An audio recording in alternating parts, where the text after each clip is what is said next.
Clerk, please take attendance. Mr. Mayor, we have 6 council members present. Councilmember Wendell will be arriving, but he'll be a little later. Thank you. Action to approve the agenda. So Entertain moved. a motion to approve the agenda. So moved. Second. Been moved and seconded. Please call the roll. Duran, Aye. Niemeyer, Aye. Specker, Aye. Tiltonburn, Aye. Wendell, Avery, Aye. Collins. Aye. Okay. So we're going to start on workshop number 2 for the 2023 budget. Jake Meshi, our Assistant City Manager, Eric Rangel, and Ashley Wrench will be involved in this. Thank you, Mr. Mayor. Good evening, Mayor. Workshop number 2 for the 2023 budget. Just a reminder of how we got here and where we're going. At the last study session, of the budget as a whole, we looked mostly on the operating budgets, discussed outside agencies, as well as our new 10-year long-term financial plan. The emphasis of tonight's discussion will be on the 10-year capital improvement plan, as well as the fee schedule. October 11th will be reserved for outside agency discussions, as well as any other recap from City Council. We will plan on using the October study session for the scholarship program, as well as a couple of outside agencies who are unable to attend on October 11th. So between October 11th and the study session on October 18th, we'll focus on the outside agencies as well as the scholarship program and any other remaining questions from council on the 2023 budget. So that's the workshop schedule. This is the 2023 adoption process. Last week, coinciding with the study session, we had the first reading on the property tax levy ordinance. The second reading will be held tonight during the regular council meeting.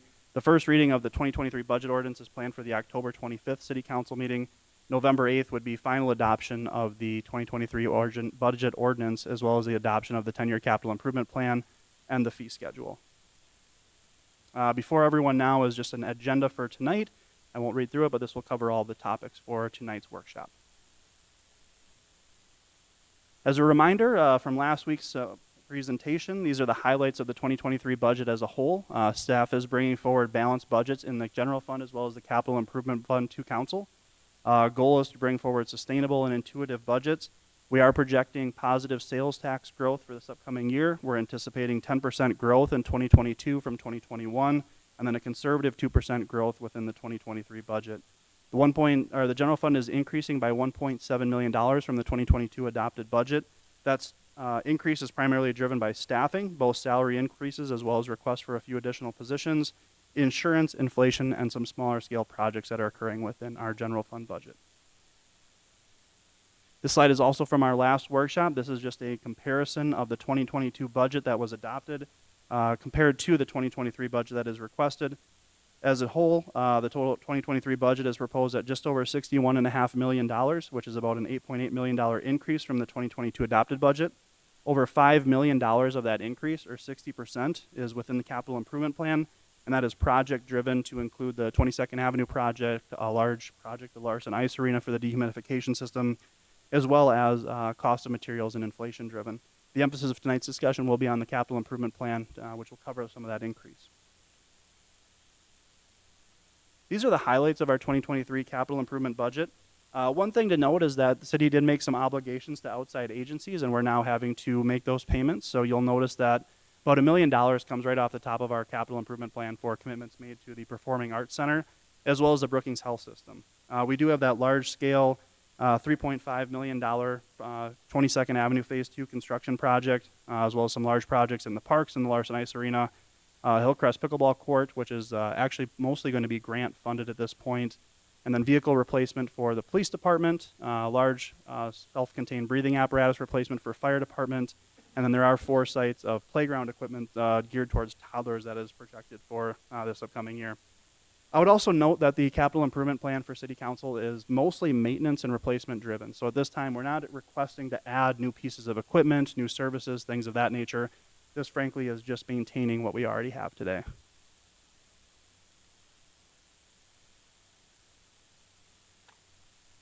The slide before you is an overview of the 2023 budget as a whole.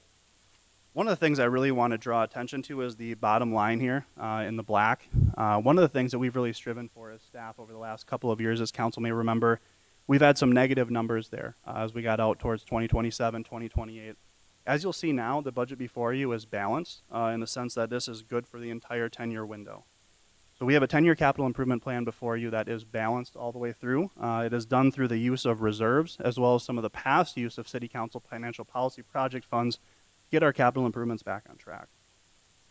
To accomplish this balanced budget, we are showing the utilization of carry forward and reserves on the very bottom line there. And a lot of those reserves do deplete over the 10-year window as we fund those outside agency requests through 2027, as well as the capital projects that are requested by staff. Eric or Ashley, I'd ask you to talk a little bit about our debt to revenue coverage as well as the coverage factor there. Just explain to council what that means. Hello. The line's almost at the bottom.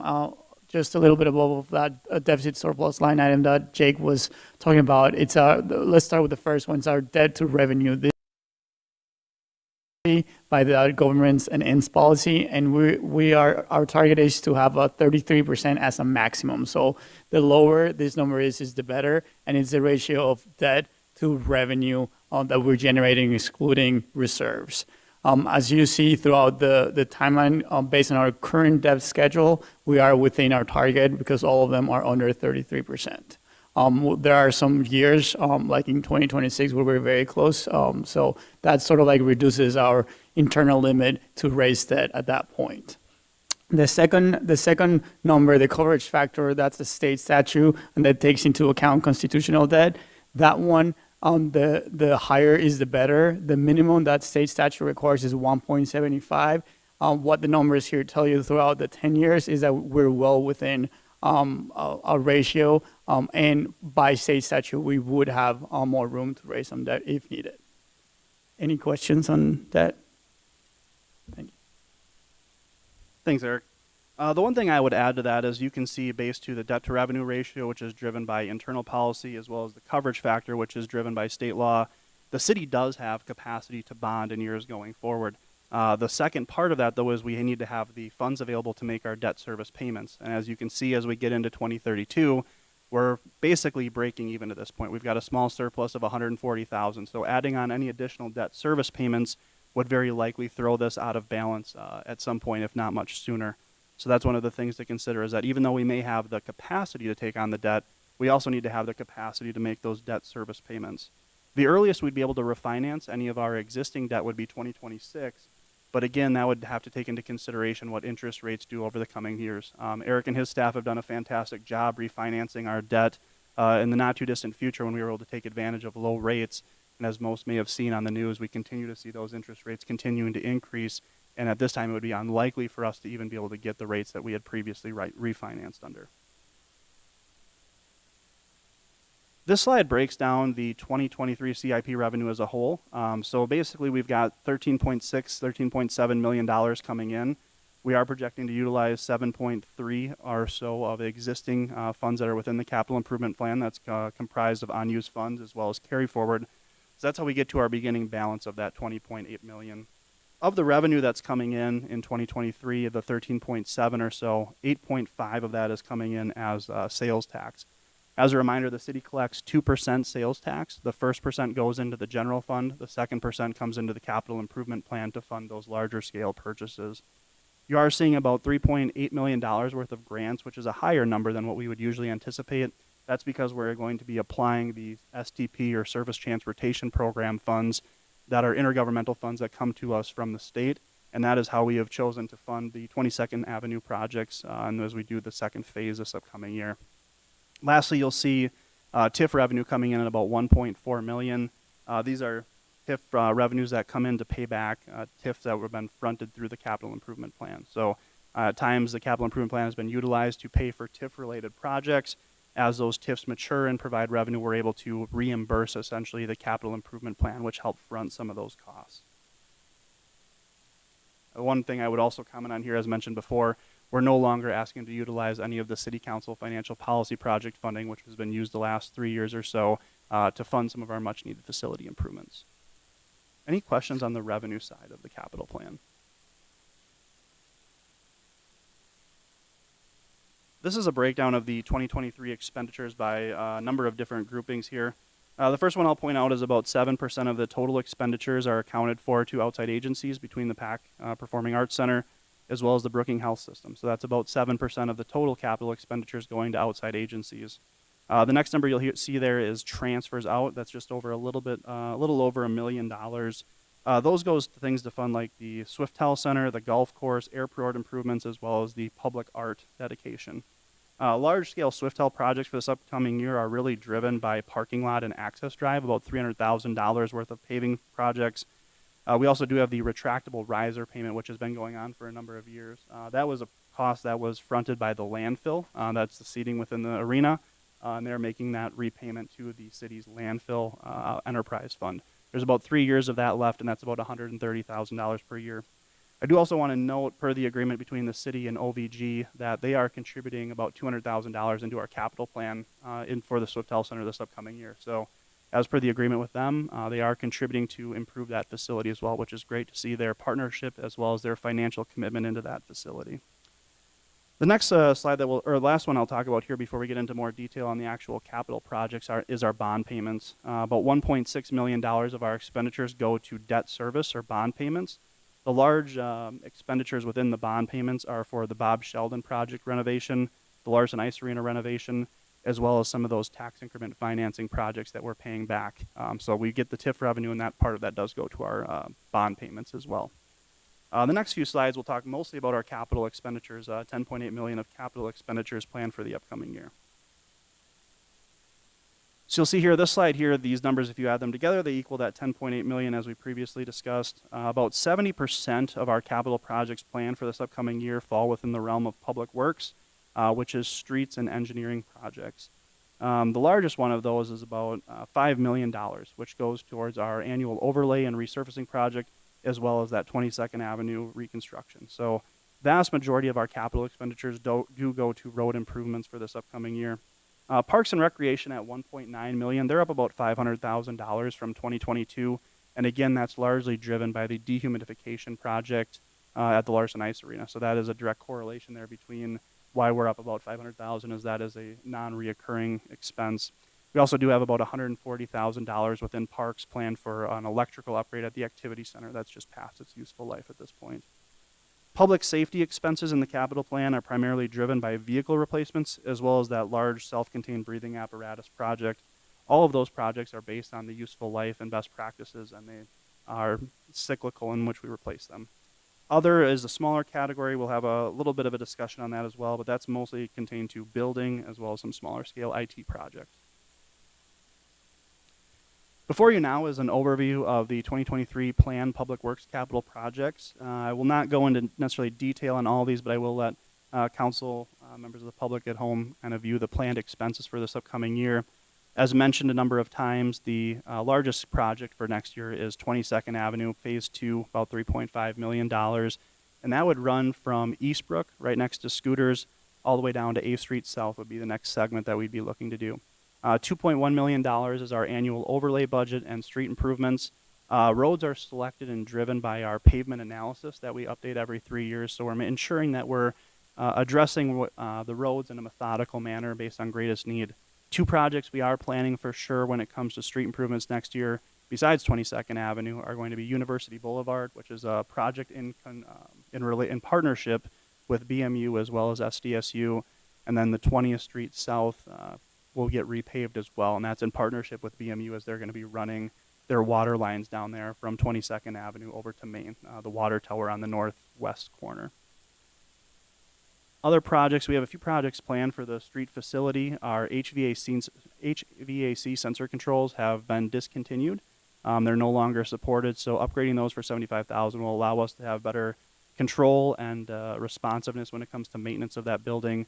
We do plan to see some efficiencies in our heating and cooling costs as well, as we're able to take advantage of timers and other sensors there. As far as the vehicles and equipment go, back to the earlier discussion, all of these are replacing existing vehicles and pieces of equipment. So none of this is an addition to our fleet. Frankly, we have a number of pieces of equipment here that are past their useful life. Our process is to surplus those, auction those off, and get what we can for them, and replace them with newer pieces of equipment.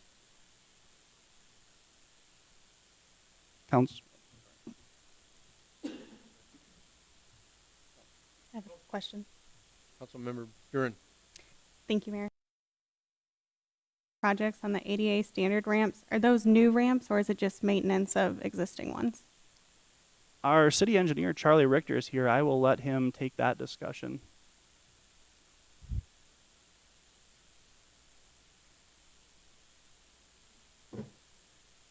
Those ramps are for new ramps throughout the city.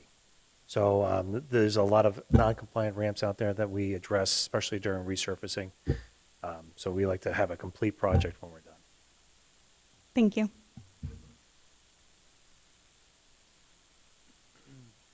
Any other questions from council at this moment? Before you is our parks and recreation projects that are planned for next year. Again, the largest expense there is $450,000, which will be for the dehumidification system at the Larson Ice Arena. This will not only improve the quality of ice that we see at the facility, but also take care of the structures themselves as it reduces the condensation, reduces the ability to rust and things of that nature. So this is a project that benefits not only the playing surface there within, but also the building itself. Pickleball court, that's projected at $325,000. Over $300,000 of that right now is anticipated to be funded through grant projects, which will buy down a large portion of that project and leave very little of the city's capital project to fund that. There are 4 sites planned for Little Tikes replacement. This is toddler-aged equipment that would be replaced at Arrowhead, Indian Hills, Hillcrest, and Lions Parks. And as mentioned before, too, we've got the electrical panel replacement over at the Activity Center, which is based on our facility condition assessment. A couple of pieces of equipment that are planned to be replaced, again, based on the end of their useful life. And then we do have some projects planned next year for the bike lane and trail improvements as well.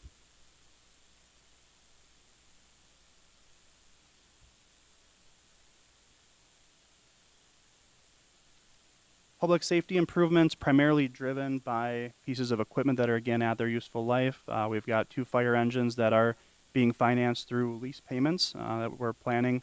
We do have 1 truck replacement for administrative staff. We've got some smaller projects there as well for natural gas heating, as well as rescue equipment that is past its useful life. Same with the self-contained breathing apparatus, which is critical to the life safety of our firefighters as they are performing their duties. A number of pieces of equipment, again, on the police department that are past useful life, primarily vehicles, AED. The siren in here is actually new. That'll be in the southwest portion of town. We utilize our GIS, or Geographic Information System, to ensure that we have appropriate coverage for our emergency sirens.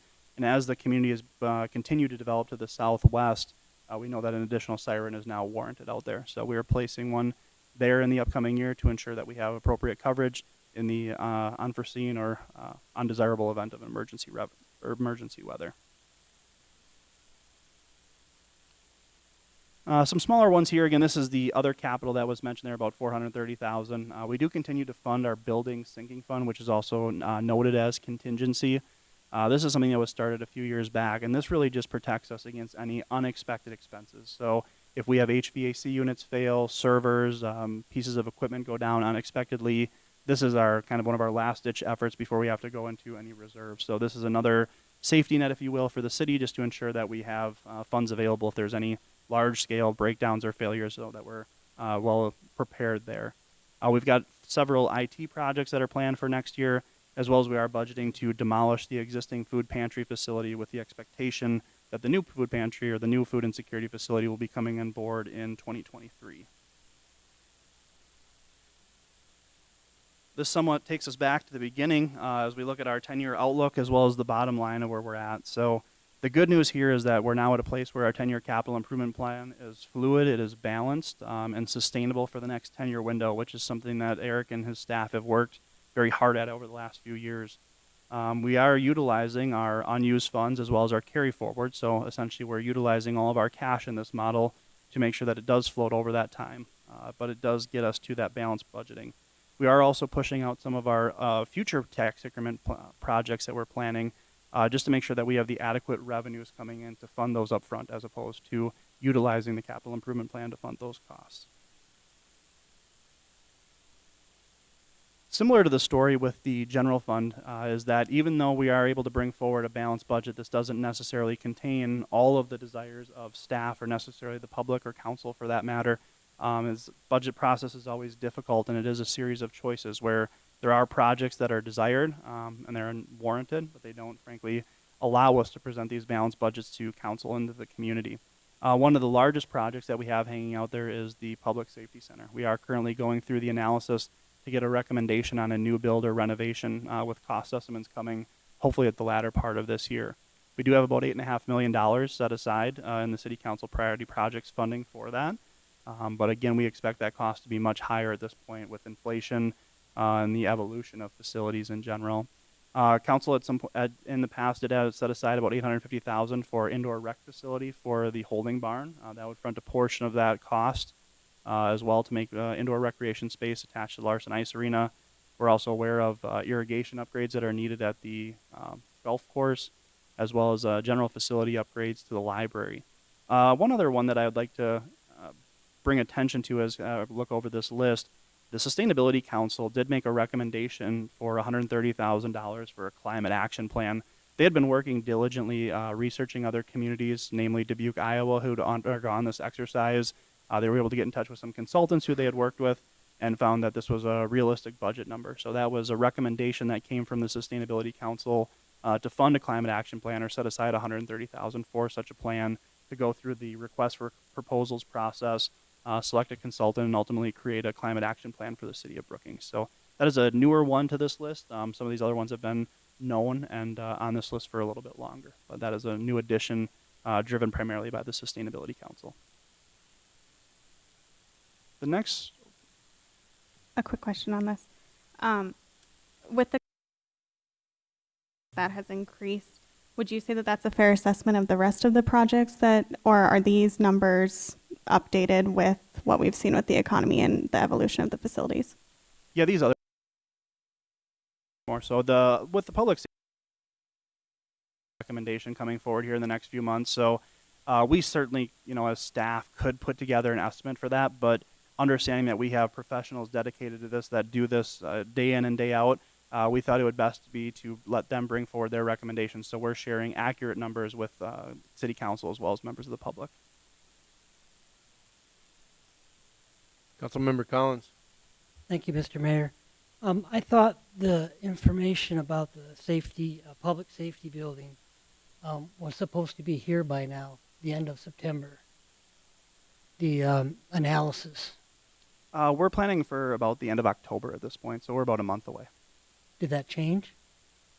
It did a little bit, just because we had some scheduling things where we had to work on some workshops and getting pieces of information. So we're probably about maybe a month behind on that recommendation, mostly just due to scheduling conflicts and making sure that we were able to get the accurate pieces of information for various meetings. So might be a few weeks behind at this point. Okay, thank you. For the chart in front of us here, year that they were desiring the funding, or is that the year that they are proposing it be brought forward in the budget process? So for example, for all of the ones that say 2023, were they hoping to be in the budget that is before us now, or are they proposing to bring it forward next year? Yeah, that was correct. That year there shows where it was put in. Okay, thank you. Any other questions right now? Time? All right, at this point, I'll turn it over to Ashley and let her go through the fee schedule updates. All right. Consolidated fee schedule includes general fees for each department, fines for ordinance violations, and the Edgebrook Golf Course rates. Staff does biannual comprehensive reviews are made as needed. The primary objectives of fee adjustments are to bring our fees in line with our peer communities, as well as market trends, and recover costs that are associated with providing the fees. In 2023, the airport is adding a penny per square foot to their hangar lease. This price is comparable with other regional airports in the area. And code enforcement investigations will be increasing by $5 to $50 per hour. Planning and zoning fees will see increases for preliminary and final plats, as well as rental licenses. A new fee for zoning verification letters will also be added, as this process requires significant amount of staff time for research and preparation. In the Community Development Department, building permits will increase by $5 per square foot across the board, and plumbing contractor licenses will be moved from the City Clerk Department into Community Development. Parks, Rec, and Forestry fee increases include a $10 per season increase in individual and family pool passes, as well as a $1 increase to daily admission. Reservations for the community gardens, Fifth Street Court, small picnic shelters, and camping will all increase by $5, and large picnic shelters and Pioneer Park Bandshell will increase by $10. These fees have all been reviewed and recommended for approval by the Park Board. And most material fees in the landfill will be increasing by $1 across the board, and refrigerators and air conditioners that contain Freon will be going up by $3.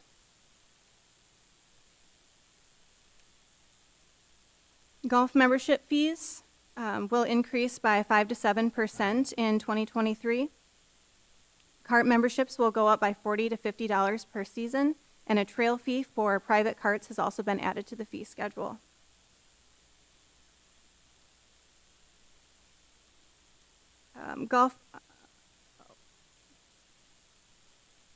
Green fees, yeah. Green fees and cart fees will be increasing by $1 to $2 per round, and driving range fees will be staying the same.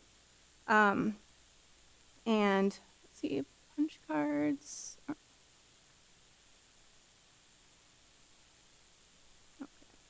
And these fees have all been recommended for approval by the Park Board as well. And then finally, we have one addition to our fines schedule for the dynamic braking devices, or Jake brakes. This fine will go in line with our other traffic violations at $60, with $72.50 in court costs for a total of $132.50. That concludes the fee schedule updates. Any questions for Ashley? All right. This one is a little bit new upon us, but we probably will have one more bringing forward. We do have the electric vehicle charging station spaces over at the activity center. We've been working with City Attorney Brightsman on that, as we've seen that we're getting more and more non-EV vehicles parking in those spaces, and it is becoming a concern for members of the public, particularly our EV vehicle owners. So we've been working with City Attorney Brightsman to draft up language to bring to council on an ordinance that would designate those as EV parking only, and there would be a corresponding fine that would be associated with that as well. So that is one addition that's come up very recently that we would plan to include when we do the fee schedule update later in November.